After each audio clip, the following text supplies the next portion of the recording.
মাদারীপুরের মোস্তফাপুরের ফলের আড়ত, সারি সারি তরমুজ, বাঙ্গি, আনার সহ মৌসুমি ফল। কাকডাকা ভোর থেকে শুরু হয় কেনাবেচা।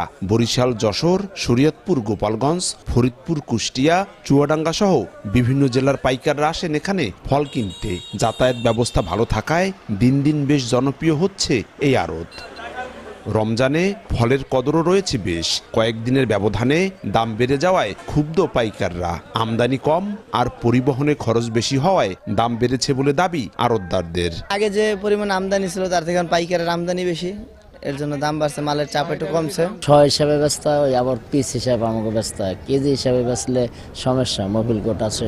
অবশ্য বাজার নিয়ন্ত্রণে নিয়মিত অভিযান পরিচালনার কথা জানায় জাতীয় ভোক্তা অধিকার সংরক্ষণ অধিদপ্তর। কেউ যদি কোনো রকম সিন্ডিকেট করে বাজারকে অস্থিতিশীল করার চেষ্টা করে, আমরা উপযুক্ত প্রমাণ সাপেক্ষে অবশ্যই তার বিরুদ্ধে আইনানুগ প্রশাসনিক ব্যবস্থা গ্রহণ করব। মোস্তফাপুরের অর্ধশত আড়তে প্রতিদিন কোটি টাকার ফল কেনাবেচা হয়। চাষিদের শতকরা 6 টাকা ও পাইকারদের শতকরা 2 টাকা খাজনা দিতে হয় আড়তদারদের।